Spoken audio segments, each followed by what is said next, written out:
I am here with Jimmy Chang, who's co-founder of Catalyst, also a good friend. Jimmy, I feel like it's been a long time coming. I'm very excited to have you on the pod.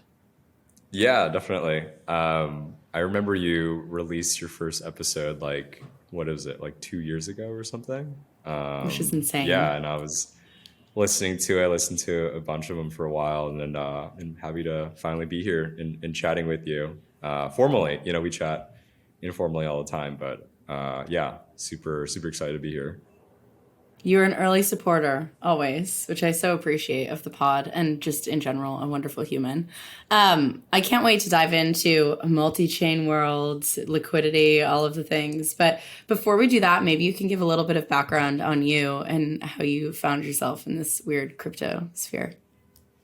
Sure. Yeah. I have been in crypto for a few years now.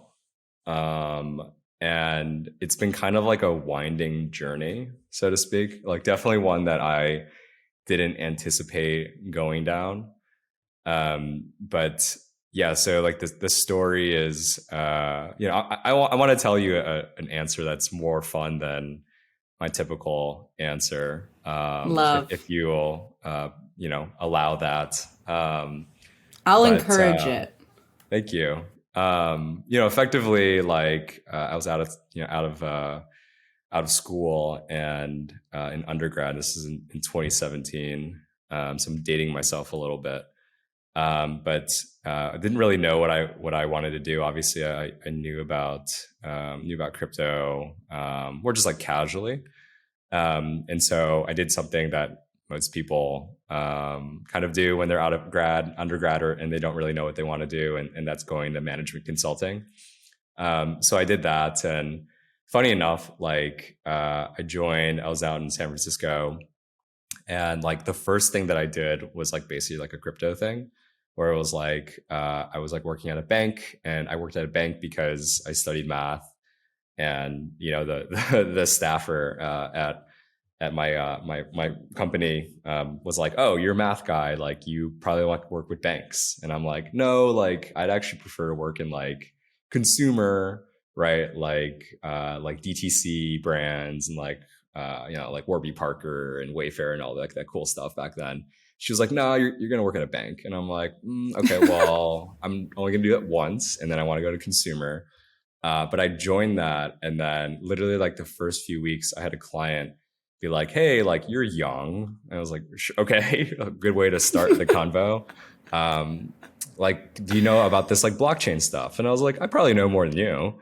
And so we kind of like foster a relationship where I did a lot of like research for them, and ultimately started shaping up their blockchain strategy. And then I became like the blockchain person at the firm, and that was like not a really high bar, so to speak.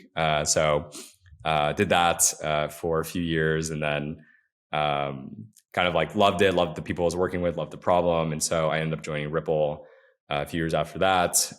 Was there for 2 years as a product manager, and then made my way to Ethereum and smart contract land. I worked at Unstoppable Domains as a product manager. And then I worked at Aave as a product manager, kind of doing different things, but bit more wacky things like experiments and stuff. And now I'm at Catalyst. Yeah, I've been working on Catalyst for a little bit over 6 months now, which is crazy to think about. It's just an idea once upon a time, and now it's still an idea, but there's like a white paper and stuff, and there's like venture funding, so it feels more real.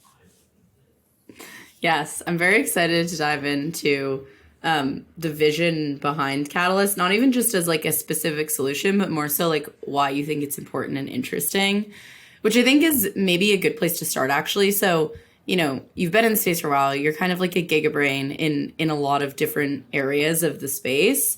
I'm curious why Catalyst and this idea of like cross-chain liquidity felt important. And also, I recognize that like cross-chain liquidity is kind of a mouthful, so maybe worth diving into just briefly how you got there and what the fuck cross-chain liquidity actually means. Sure, yeah, cross chain, ZK interoperability, light client, Yeah, just fucking throw universal all the composability. words out there. Yeah, yeah. So I got into interoperability, which is like a fancy word that we like to say for like doing cross-chain stuff or like doing bridging stuff. I would say like end of 2021. So like, a little bit into my tenure at Aave. For kind of like two reasons. I would say the biggest reason was we were about to launch Aave V3, and we had this thing called portals with V3, which is basically like a framework in which you can start doing cross-chain lending. It wasn't cross-chain lending, excuse me, like out the gate, but it was kind of like a placeholder, so to speak. And so I spent a lot of time looking into portals. That was kind of like my thing when I was like leading experiments there, was looking into that and a couple other features that touched, Aave protocol, and then eventually what became Lens protocol, et cetera. So that was kind of like my first foray. And then the second piece was we're also thinking about like scaling. And so less around like interop in the sense of like cross-chain like activities and use cases, but more just around like, what does the future of scaling look like in terms of like, is it L2s? Is it going to something like Solana? And how do we actually pick the right platform for us for the future, right? For like 1 year, 2 year, 5 years down the line. And so I was speaking to a lot of companies, and I realized, like these are kind of like the same problems, like doing things cross-chain, like cross-chain lending or cross-chain yield aggregation or what have you, is like basically the same thing as like saying, I want to scale, because even when you go to like something like an L2, you still have a bridging problem where like you either want to connect to the liquidity of like your original place, or just the nature of rollups like kind of begets the problem of like bridging, which I don't know if you've been following crypto Twitter lately, but there's been a lot of conversations on if rollups or bridges kind of in the infra space, which has been fascinating. All that to be said, like I just found it like super fascinating. And then Vitalik had this like, Reddit post that went pretty viral. That was like, the future is cross-chain, but not multi-chain. And he was saying like, basically like it doesn't make sense to have different blockchains, or rather it's very insecure and very scary to have different blockchains. It's just better if it was all one blockchain. And that kind of like pissed me off. Honestly, I was like, no, like there's no way, like this has to happen, right? And so I felt very kind of motivated to the problem. So that's kind of like the story. And then what cross-chain liquidity is, I mean, said differently, like it's basically just like, how do we like have like it's kind of lame and kitschy to say, but like how do we have like borderless blockchain, right? In the sense of like, it's not like money on Ethereum, or not even money, but like anything, right? Data on Ethereum, assets on Ethereum versus assets on Cosmos. Like, how do we like dissolve those borders? Like said differently, it's like, this doesn't even happen in the real world, but it's like, why do I have USD on, in a US bank account, and I have, some variant of a USD, or like euro or like gold on like a bank account in, Germany, where I am right now. Like moving between them is like very difficult, right? And so it's like, how do you dissolve those borders and help kind of the free flow of value and information in kind of this end state? And I think that's like very aligned towards the ethos of Web3. Yeah, totally. So I think like really in a very grounding sense, it's this question of like, we'll get into why it might make sense to have many different chains in a minute. And I want to dive into Vitalik's post pissing you off. But at the foundational level, the assumption here is like there will be lots of chains. And if you hold that to be true, it makes no sense for those things to be totally siloed. Like you need a way for those things to, we'll say, talk to each other, but what that really means is things like liquidity and all of that stuff. Yeah, I think that's the right way to put it succinctly. Okay, so I want to dive into this. I guess it's not a multi-chain future. Maybe it is a multi-chain future. All of that stuff. I also think Dana Litzer from Nascent published this piece on Unichain and this idea that like Uniswap and other really like popular applications will have their own blockchains. And I think that brought up, I'm not super like involved in this discussion on like roll ups and multiple L1s, multiple L2s. Like I'm not super well acquainted with this world. So at like a broad level, I'm curious how you would sort of synthesize the conversation that's happened thus far on like a multi-chain future and what that really like means in practice. Yeah, I will certainly try my best to synthesize it. I will say, like, it's an interesting space because a lot of it is very like hypothetical, and like there's so many like interesting like through lines that you can like really pull from this, like what does like what is the game theory implications of like having L2s and the censorship resistance piece of it, right? And like what is kind of like the economic value of like an application being its own roll up, right? I think the best analogy for it is just like around the conversations around like governments and like nation states, where it's like, oh, like should California be its own state, right? Like it generates so much economic value, can it do it, right? And like what's the trade between that look like? It's a pretty fascinating conversation. I'd say in terms of like synthesizing all of the conversation, I think it really starts around like Ethereum, honestly. Yeah, like I think we could start there, where I think the original kind of roadmap was that Ethereum is this world computer. It's this kind of single like state machine in which everything kind of operate, and obviously that very quickly like saw the edges of it as far as back as like CryptoKitties in 2017, right? And so like the conversation of scaling is actually as old as Ethereum itself, right? If you were to look back and see like the original posts of scaling and of Plasma was posted in like 2015. So like basically around the time of Ethereum launch, they're already thinking about scaling. And like the conversation is kind of around like, okay, like eventually we're going to have like so much demand, like we need to put that somewhere, right?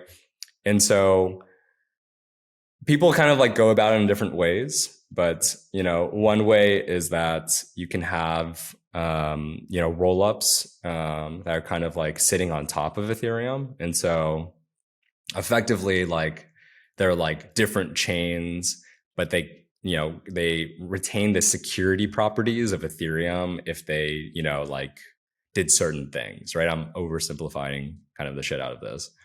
And then another piece is like, no, like that's like super complicated, which is true. It's true. And kind of convoluted. And so let's just build a better blockchain, right? And so that's where like monolithic chains, sorry to throw more buzzwords, but like that's where like, like single machine chains are like, oh, like we'll just, change, different pieces of it. Like Solana now, like Aptos and Sui are kind of the successors of that kind of philosophy.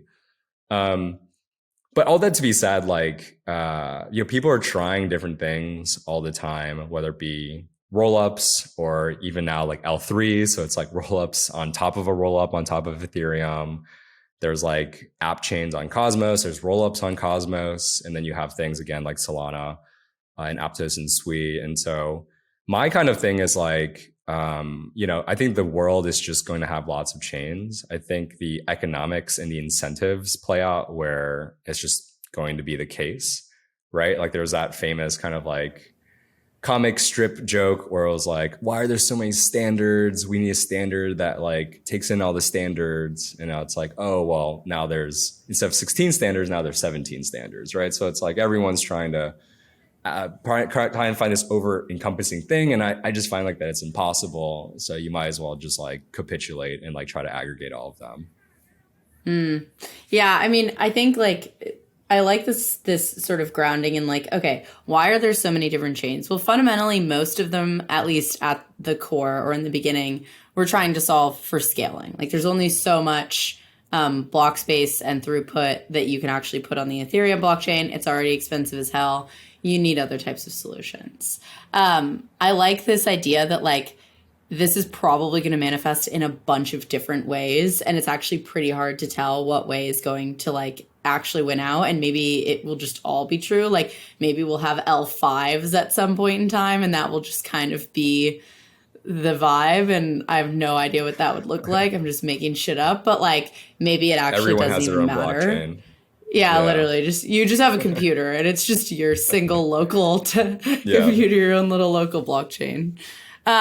But I'm curious, like, so when you think about that landscape, and you kind of mentioned like the economic incentives here, something that comes to mind for me that feels like it keeps happening in the space is just that like you will always have an incentive as an application, whether you're a consumer application or something else, to like go down to the blockchain level. Like we saw this with like the creator of CryptoKitties creating Flow. We saw this with like DYDX doing their own chain. And if you don't know any of these examples, basically it's just that like applications that win tend to go, oh, we could make it cheaper and easier for our users if we just went on our own chain. And also, we can return investors 100x because we can create our own native token if we want, or our own native system. And so I'm curious, like, how much of this do you think is like a scaling, we're actually dealing with like real problems here versus like a weird economic incentive to always go a layer deeper and then encourage other people to build applications on top of your chain? Yeah, that's a really good question. I mean, like, I think like economics is just such a powerful driver of like decision making, so that it's like really hard to kind of decouple the economics of it with like the technical advantages of it. Um, but I mean, like, said differently, like, this is me, like, having too many years of product management under my belt. Like, it's always like a business versus technical lift trade-off, right? It's like there's a certain point where like the value you're getting from a business perspective like outweighs just like how much of a pain in the ass it's going to be, or of a technical investment, either through time or money, it's going to be in order to do something, right?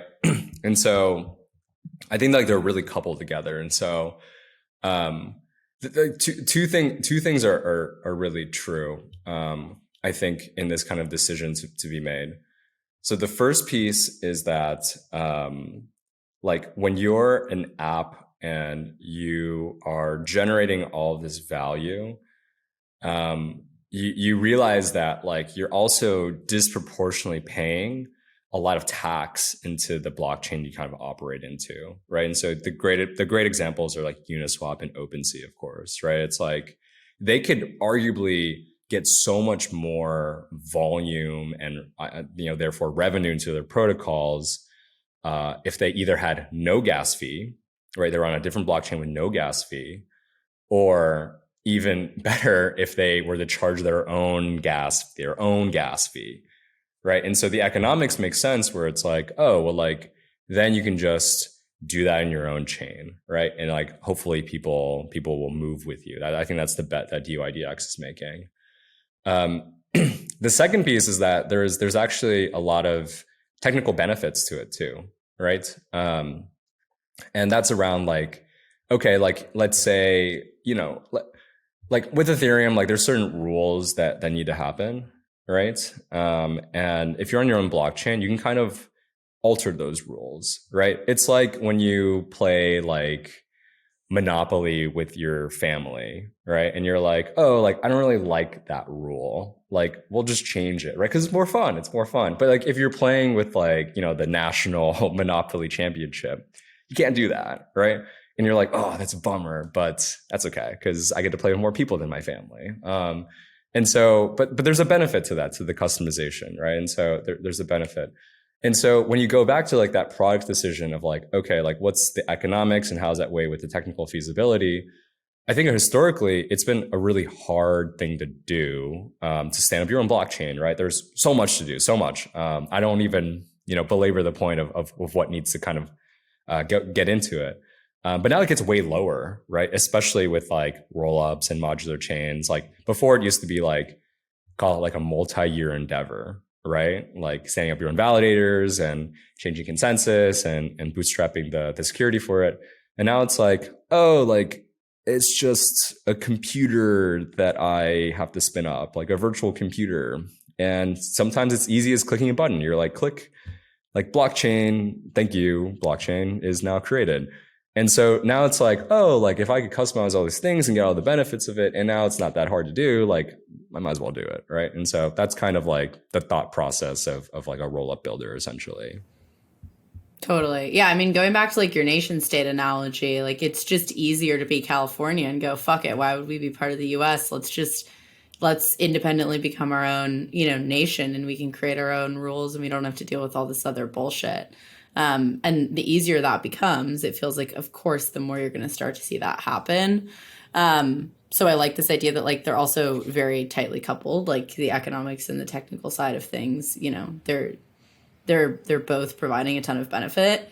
It does feel like when you think about the downsides of some of this stuff, and I think this is where we get into like this idea of liquidity, is like, okay, so everybody's spinning up their own blockchain. None of these really have like a good system for talking to each other. We're doing this like weird, really brittle bridge thing. Like it feels like in a lot of cases, there are a ton of downsides to actually spinning up new blockchains, and particularly when it comes to like the ability for these things to actually communicate with each other, which is a problem space that I think you've thought a lot about. So I'm curious, when you think about, where we are today and then hopefully like where we'll actually be eventually, what's the delta between those two things?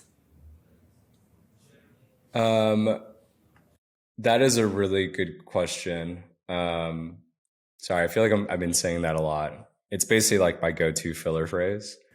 When I I love that. Answer. That's a great filler. It is, yeah. Compliment it's like while you think about an answer. Yeah, totally. And then this is an additional filler. I've actually said this a couple of times too. Love. So the analogy I like to make is like, let's say like building systems that other people adopt is like really hard, right? I think that goes without saying. The analogy I like to make is like, let's say you live in a street, and there's a sidewalk and there's like a ton of snow, right? And like if you like, and basically like every house along this sidewalk is like a blockchain, and then the sidewalk is like interoperability, right? Sure, we'll run with it. And like everyone needs to shovel the snow so that they can like go to each other's buildings, right? And so I think the approach of that's what's happening right now is basically like laissez-faire, right? It's like, oh, like you should shovel this snow and connect these houses, right? And so a lot of people are like, okay, well, I don't need to connect to every house. I'm just gonna connect to this house, right? And so they'll like shovel it, but like maybe they'll shovel it like the way they want to shovel it, right? So some people are like, oh, like I need to get out like my snow like machine thing and like get it really nice. And some people are like, no, like I'll just kind of like wing it, and like there'll be some patches and it'll be icy in a few days, but like whatever. And some people are just like, you know what, like I'm just gonna like walk through the snow. It's like not that big of a deal, right? And so you end up having this like huge like patchwork of like, okay, like not everyone wants like trudge through snow. Not everyone needs, like the really clean path, especially if the dude's like, oh, like let's all raise money to buy a machine to do this, right? And I think a lot of people are coming from the perspective of like, oh, like that's obviously not good. But some people are coming from the solution of like, oh, we need a mandate that everyone does this, right? Like everyone like should get like a really nice, like everyone should clean it really well, and like everything's super connected and everything like that. And everyone's like that doesn't really fit my needs, and like that's a lot of work, right? I think my perspective is like, and other people's perspective are like, oh, like I'll just shovel it for everyone, right? And then I think my perspective is like, no, like I'm actually going to build like a really cheap shovel / machine and just give it every house, right? And then you can make your own paths, but like at least now it's like really easy and everyone agrees that like this is how like the path should be made, right? I'm happy to like add actual like companies into that analogy, which I totally just made up, by the way. But that's like basically how I see it, right? And so it ultimately, like, to answer your question without a colorful analogy, like some people are mandating, they're like, we all need the same standard. Some people are saying, no, like this laissez-faire is like fine, I suppose. And I'm saying, well, how do we enable these chains with like the right tools so that they can start speaking to each other in a very kind of robust way, right? Mm. And I think that's like a better solution. And I think other people in the space might push back on that, but I think that's a philosophy worth testing in the market.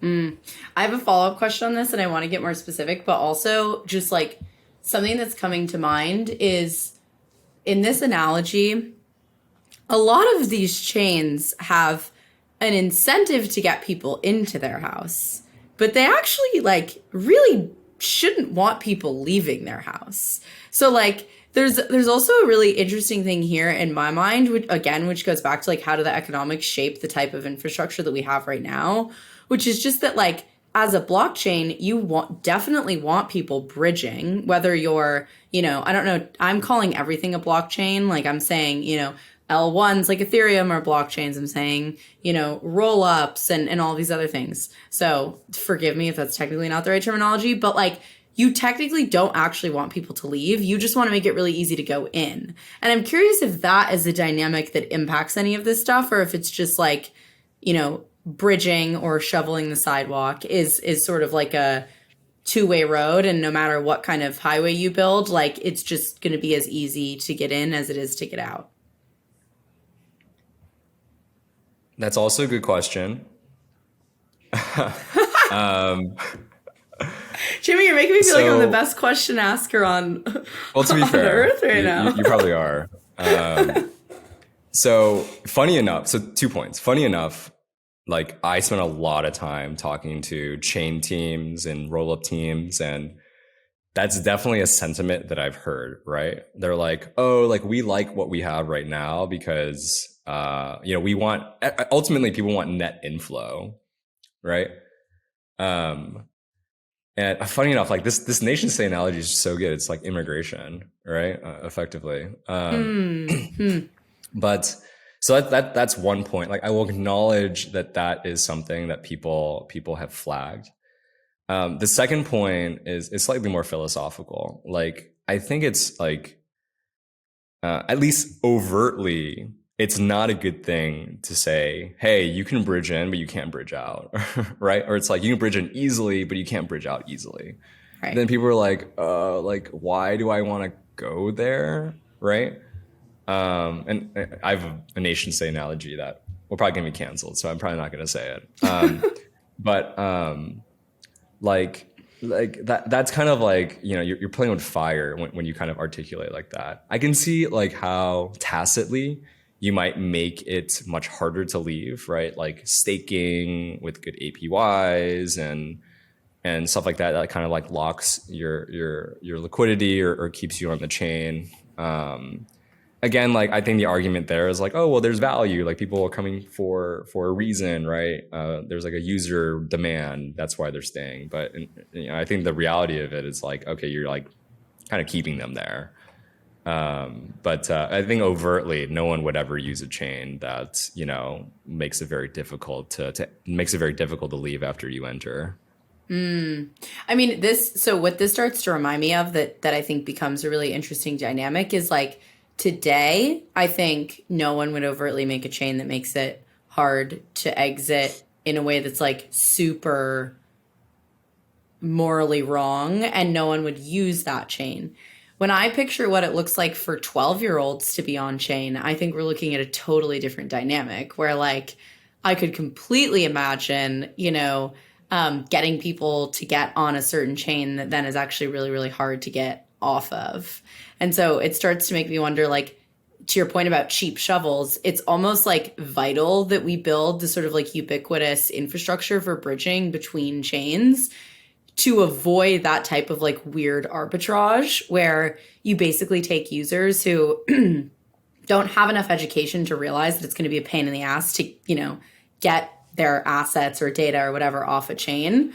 And so there's kind of like an interesting, it's not really a game theory mechanic here, but almost like a race to make sure that this type of interoperability between chains exists before you start to see people take advantage of it with like end consumers, which maybe it's just me being Yeah. like a doomsday prepper type energy. I don't know. But there definitely is a dynamic there that's kind of fascinating that I haven't really ever considered. Yeah, I mean, funny enough, like what you just raised is like precisely the like one of a few major design problems that rollups think about. And so one of the really important properties of rollups that's different from like a sovereign, chain, is that I'm also not I'm also simplifying the nouns that I'm using, but the benefit of rollups is essentially what we call forced inclusion. And Hmm. so it's basically where like you're on a roll up, you're trying to do something, and the sequencer of the roll up, right, the central kind of block building entity says like nope, I don't want your transaction, right? Hmm. And then you go, okay, well, I'm just going to, force inclusion into L1, right? And you can in theory, like self do everything. You could like do the force inclusion. You can self relay the packet. You have to pay the gas for Ethereum versus the sequencer, but you can always guarantee what they call like attacks or censorship resistance, right? Hmm. Um, and so, I mean, but that's kind of like a theoretical thing. But in reality, it's like, how does a, somewhat uninformed user actually do that? Like, how do they actually have forced inclusion? How do they self-relay their own transaction, right? Like that's stuff that realistically no one, no layperson will do. And so kind of the education and the abstraction, building tooling that kind of abstracts those or exposes those methods to an uninformed user would be helpful. Hmm. Yeah, it kind of makes it's funny because it makes me wonder like often when I think about what it means to be on chain and like the tool set today, the way that I interact with the Ethereum blockchain, for example, is like through my wallet. And then I specifically know that I'm connecting to a certain network, which is Ethereum or Optimism or whatever it might be. But it kind of makes me wonder, like, in the future, in this like totally multi chain world where, Uniswap has their own chain and, this random consumer app has its own chain. And like, it's not even just like TikTok has its own chain, but maybe it's like a certain creator on TikTok, like we're getting really, really specific and niche. In that world, it kind of makes me wonder if, as consumers, in the same way that I don't give a fuck what database TikTok is using, what is going to be like that layer that we actually do interact with and have a level of comfort level with, basically. And it sounds like it might be the applications that are built on top, but it might also, maybe this is like a weird take, but like be some of that infrastructure, like Catalyst as this like cross-chain liquidity provider. It makes me wonder if that's going to be like a type of interface that we're well acquainted with, which is definitely different. Like when I'm sending money from one bank to another bank that I use, I'm using the front ends of those banks. But I'm curious if we're actually going to be more acquainted with like the infrastructure itself. I don't know if that question makes sense because it's kind of like going around beating around a certain bush, but yeah, I'm curious how well acquainted you think end users will end up being with this type of infrastructure if we're living in like a super, super populated and abundant world of many chains. Yeah, again, good question. But now I'm kind of saying it as a joke. But it's hard to say what are new behaviors that people just need to know, right? To like quote get with times, and what's just like too complicated to really fathom and needs to get abstracted, right? And I think that just happens through just like the open market and like evolution, so to speak. The invisible hand of capitalism. um because like it's kind of funny when you look at like the internet, like what things we do interact with and what things we don't interact with. Like we don't interact with what you just said, like databases, right? Like we actually don't know like what servers are being pinged and what information is being retrieved and where it is. And the common example is like, why does my ad always load on YouTube, but like the YouTube video doesn't? If you were like, oh, they're like prioritizing ads, it's like, well, no, that's not true. Your ads are like, stored way closer to you, and you're trying to retrieve content from like, like Alaska or something like that. But that's a digression. So like another thing is like one thing that like people do interact with is like Wi-Fi. It's like, okay, like I'm constantly like looking, I'm like, oh, like Linksys 5.2 gigahertz. Let me talk to this IP address. You're like, what? Like I don't understand. Like, so like it's just funny where like user behaviors go, right? So it's like it's really hard for me to say. But I always go back to like I think there's things that just need to be seen for people to like understand, right? Like a lot of people like dunk on signing transactions. Like I think signing transactions is like, don't get me wrong, broken, right? Like I don't want to sign like 0x like ABDF34. Like I don't know what that means, but like contextualizing it is really helpful, right? And that feels very empowering. So I'm like, okay, like I actually know what I'm interacting with. But there's some things that people, just don't want to interact with. And I think it comes down to just like the ethos of Web3, like where like, how can you do things that bring user or not even user, I hate that word, like an individual empowerment.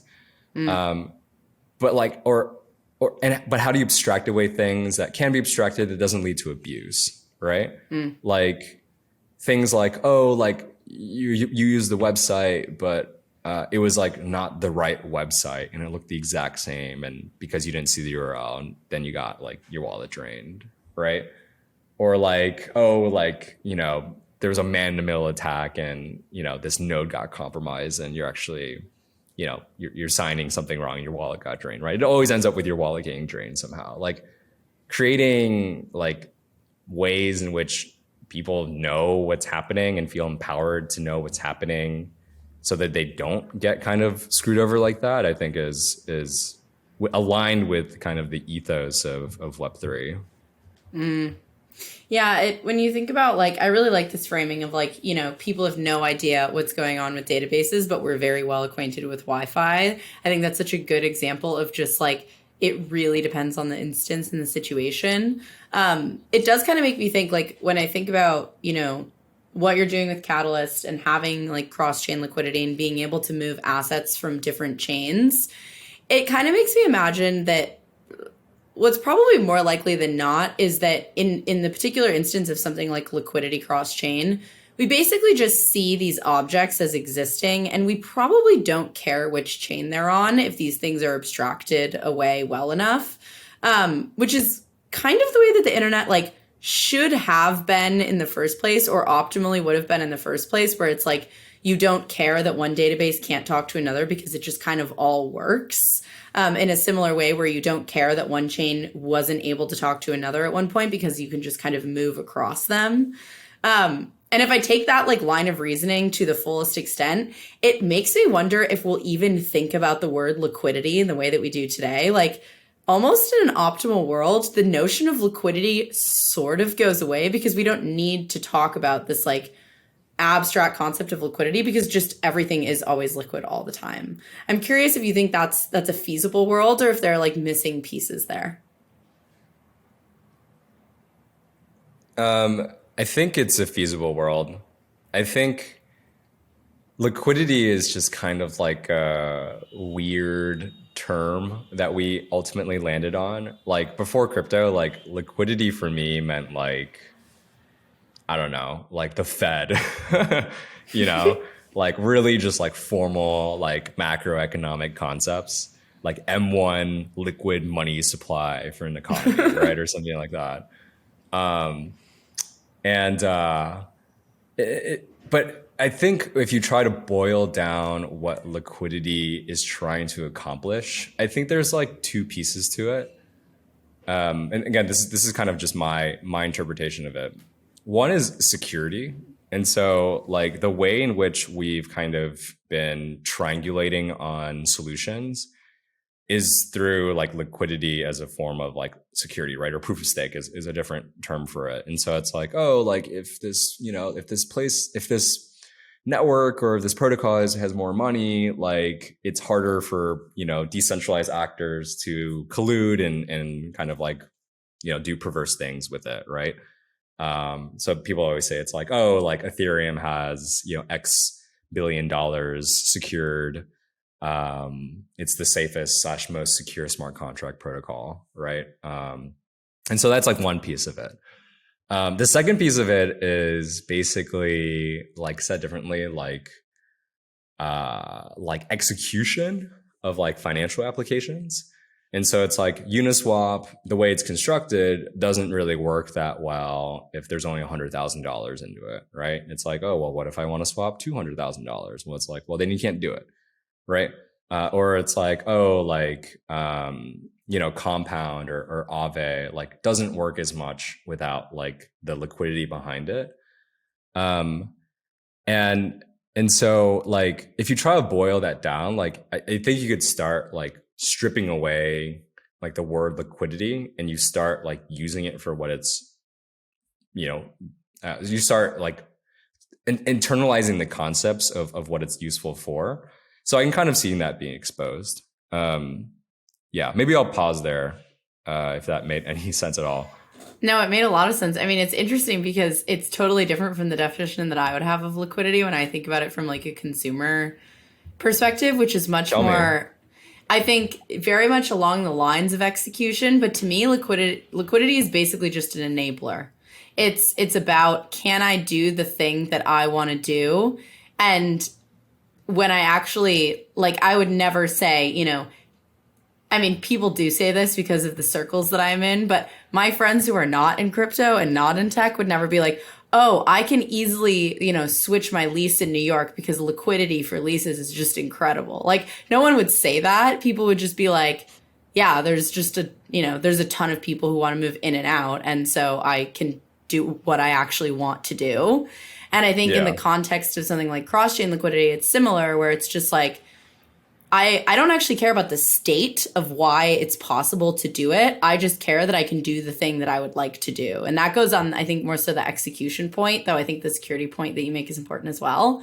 And that's where I get to the point where I'm like, oh, interesting. If these systems work well, we should never even think about liquidity as a concept because liquidity is just an enabler for I want to do X and I can do X because of liquidity.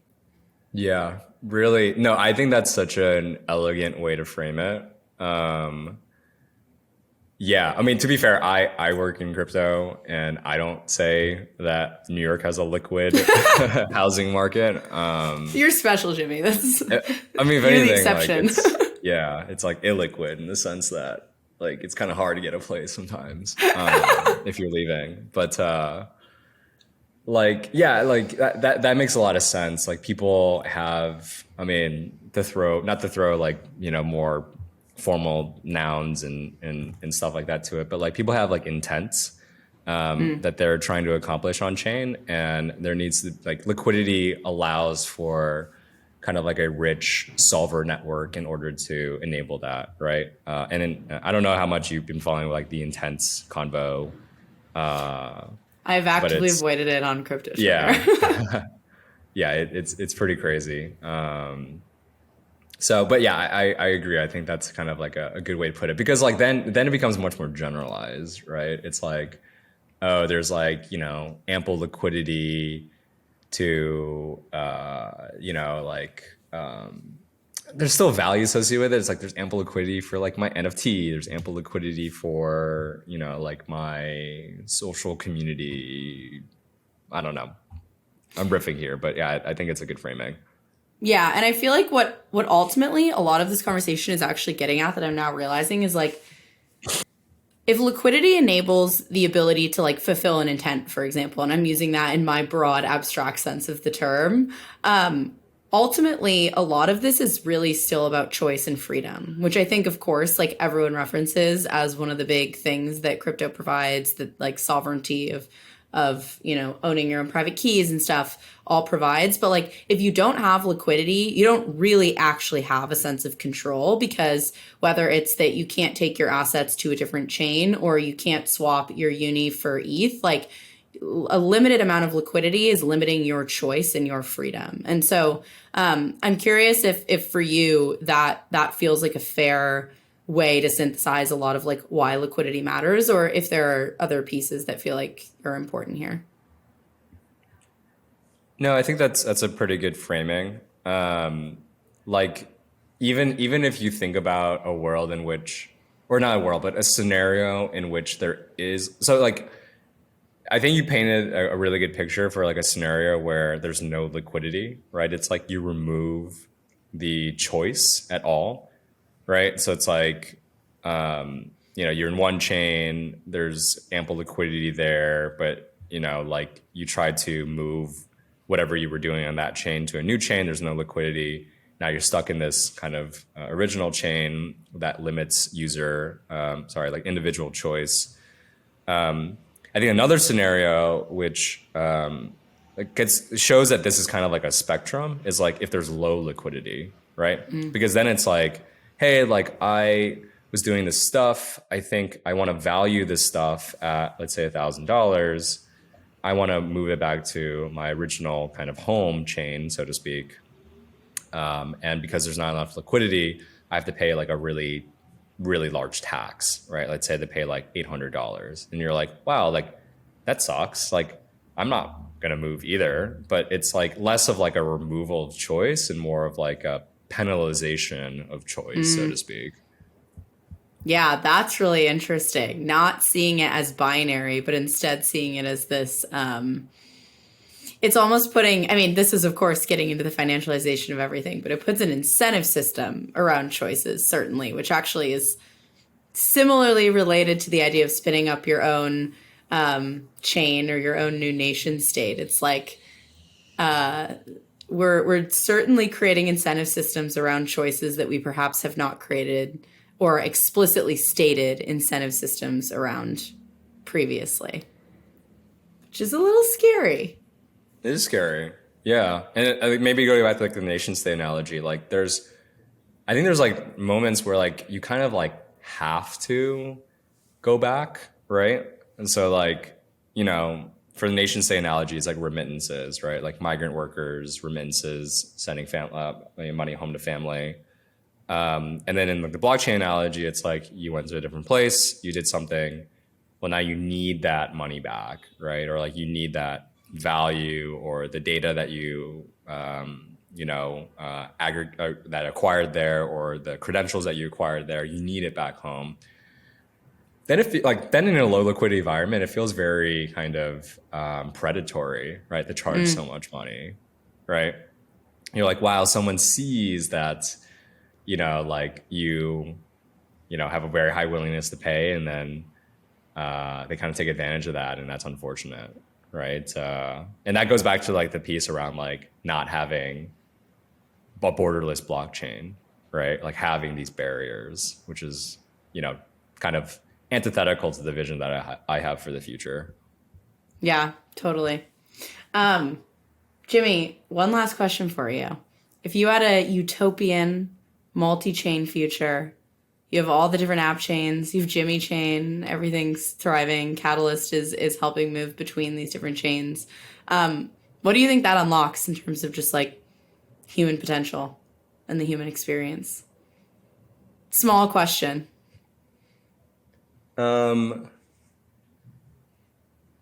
Like, I think, so answer first.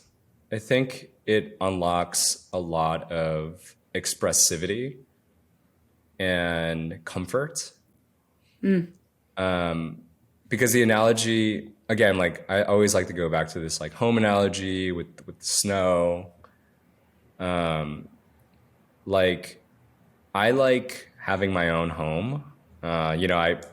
Maybe to add a personal bit to it, like moved into my first home where I'm like, want to be there for a while, and I'm living alone, and getting to like customize a lot of things is like really cool, right? And that's a completely different feeling when I have to like share a home with a roommate, and there's compromises, or even worse, if I'm in like a dormitory and I can't really change anything, or if I'm in a kind of like a temporary living situation, like like a long-term Airbnb, and I really can't change anything, right? Like there's less expression, right? And there's less comfort with that, right? And so with the blockchain, right, like sharing with people that you love would be great, right? It's like, a couple protocols, get to hang out, get to drink a few beers on a Friday, get to make a little bit of noise, get to leave the kitchen sink a little dirty. But I mean, like, all jokes aside, like having your own kind of like tailor-made home that is optimized for exactly what you need to do and nothing more, that feels pretty awesome, right? So that's kind of like my perspective of what the unlocked potential for a multi-chain, or hyperchain future, a future of millions of chains. I think that's kind of what it looks like. I love that. And that is like the most heartwarming way to wrap this up. That's also like one of my favorite reasons that I think like ownership and all of these things really matter, because this like idea of comfort and sovereignty is just beautiful. So I love that. Jimmy, where can people learn more about you and what you're building at Catalyst? Sure. So Twitter is, my proverbial home, so to speak. That's not my place in New York. And I'm at 0xGym, so 0xGIM. And then if you want to follow more about Catalyst, also on Twitter, it's Catalyst AMM on Twitter. So yeah, stay tuned. We just released our white paper, which, if you enjoy integrals and derivatives and other kind of complicated mathematical functions, feel free to read it. And we have our testnet coming out later this month. Beautiful. Jimmy, thank you so much for coming on the show. This was so wonderful. Yeah, thanks for having me. Thanks for the thoughtful questions. That was fun. You made my brain work, which is good. I love that. Hopefully we'll do a part two at some point in time when we'll keep asking the questions, getting an update on the snow blowing and snow situation.